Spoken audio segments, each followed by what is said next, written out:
What is up, YouTube? So we are going to be working on my 2011 Ram 2500 with the Cummins diesel.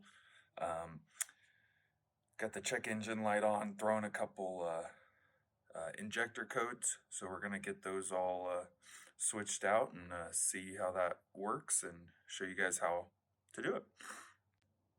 Alright, so here's the parts. Got the injector, remanufactured injector there.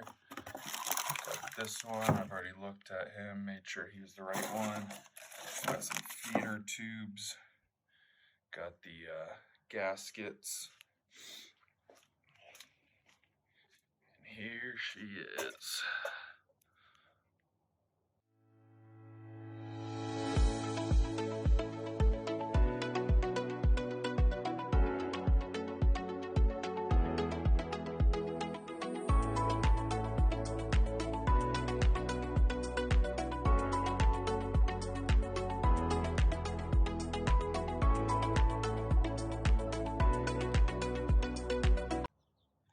Alright guys, you won't need to take these off. This is just for the shield that goes over it. Mine doesn't have one.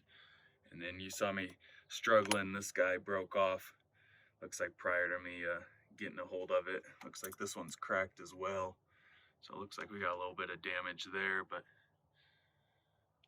got all the bolts off. Just need to get that guy in the back, and then this top part will pop off. Alright guys, I took the bolts off, pulled up the cover. Now you can see all the rockers, the injector wiring. So let's start getting, I think number 4 and number 5 are the ones that we need to replace on ours. So let's get started. Alright guys, I've got all these 8mm off these injectors. So that's the injector right there. Pulled all these 8mm so that we can, also had to unplug both of those so that we can get this gasket out of here. And this is hard with one arm.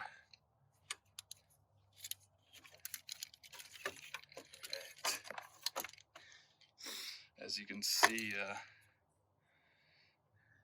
it's probably the factory wiring. It's all cracked, destroyed. So that's cylinder 4, so that could be why that one was having a code thrown. Cylinder 5 over here, the wirings look okay. So that one might have needed a new injector. If you come in here to number 1 just looks like number 4.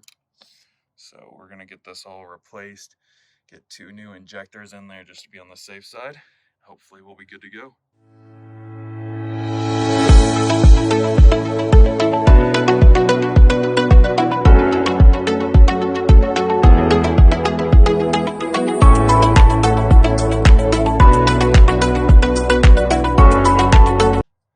Alright guys, as you can see, got the rocker arms off. I've taken the bolts off for the injectors. Now I gotta move over here to these fuel rails and take number 4 and 5 off. I'm not gonna really have a way to video that, but basically you have these nuts. You have this nut right here that comes off, and then there'll be a feeder tube. The feeder tube's screwed in as well, so you gotta back off the feeder tube. And so that's what I'm gonna be working on now. Alright guys, right here we got the fuel lines taken out. We've got the feeder tube for this injector taken off. So now we just gotta make sure it wiggles nice and loose, and then we'll be popping it off, putting the new one back in, and getting the intake exhaust valves back in, putting that one in, and then we gotta start on this one. It's kind of starting to be under the firewall hidden. Alright guys, I got number 4 all put back together. Started to take the number 5 apart. Had the 8mm here, 8mm back there. I'm not sure if you could see it, but two 8mm holding the injector in. Then I'm gonna have to come over here to this feeder tube and get the feeder tube taken out so we can start removing the injector. All right, guys, replace the number 5 injector. What I had to do is get down here, pop that up once the retaining thing was off. Just a little pry, popped right up. Putting it back together now. So you got the 2 screws that go on both sides on the retainer. So you got to torque those down to 11. All right, guys, I hope you can see this. So we're working on number 5 now. So what we did was torqued the bolts holding down the injector to 44 inch-pounds. Then we came over here to this feeder tube, torqued that down to 11 foot-pounds. And then we come back over here to the injector bolts and we torque those down to 71 inch-pounds. And then finally we torque down the feeder tube to 37 foot-pounds. And then we could put the rocker arms back on and button everything back up. So with these rocker arms, you do want to start with the intake side first. Makes it a lot easier to get the exhaust side in. So just placing everything in right now and gonna start torquing everything down. That is what it should look like. Small one is the intake, that one goes in the front. Back one is a little bit larger, and that is the exhaust side, torqued down to 27 foot-pounds. And then you start putting the gaskets and everything back on to get this all put back together. All right, guys, everything's torqued down. Putting this stupid expensive gasket on that has all these terminals for the injectors. Oh, I just put that one on upside down. So they'll go like that. Each one has two, and we'll be able to put the valve cover back on. All right, guys, I'm not 100% sure, but I'm pretty sure that the colors matter.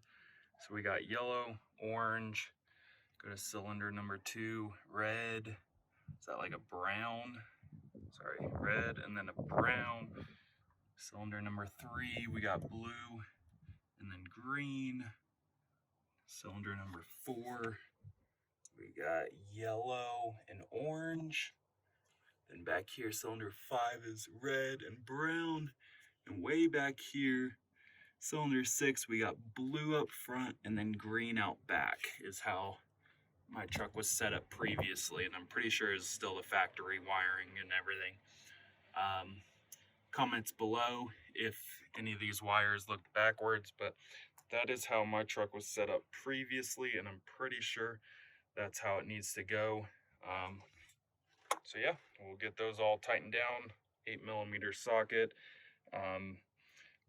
barely finger tight, a little bit tighter maybe, but they don't need to be that tight because then they'll start breaking the injector plastic and things like that. So you don't want to over tighten them. All right, guys, a little hard to see, but got the fuel rails back on. They have 19mm heads. You might be able to see it better on this one. 19 heads, and then on the cylinder, they're 19 as well. So what I've been doing is got a wrench, tighten those down, and then we'll be able to put the cover back on.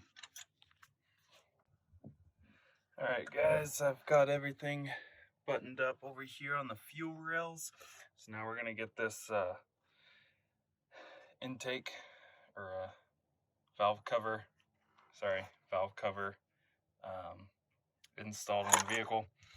It's got the 6 bolts. I've cleaned off the bottom so that it'll seal nice.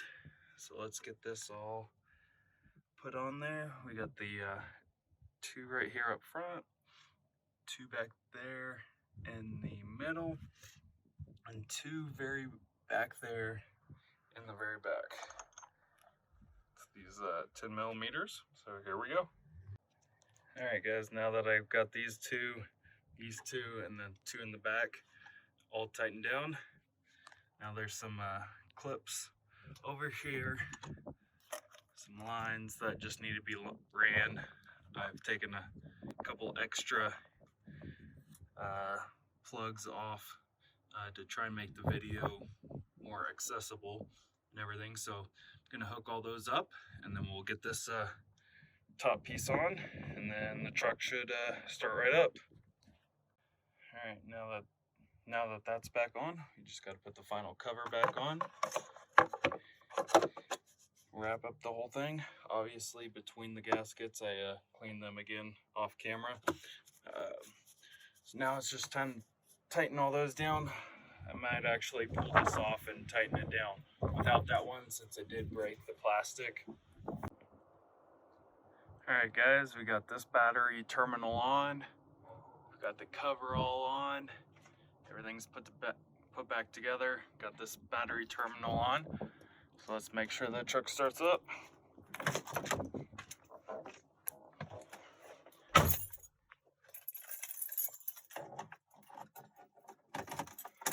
I realize I do have some engine codes on right now. I've got to fix that for the exhaust system. So let's make sure it starts up.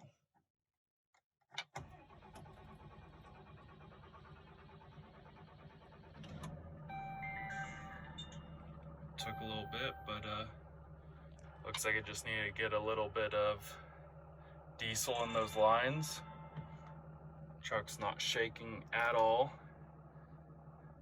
Used to shake really bad because I had 2 of the 6 injectors with airs, so I'm pretty confident that that fixed these engine codes, but we'll go check those out, take it to Advanced, or no, we're gonna go to O'Reilly's, because they're the ones that hooked us up with the injectors.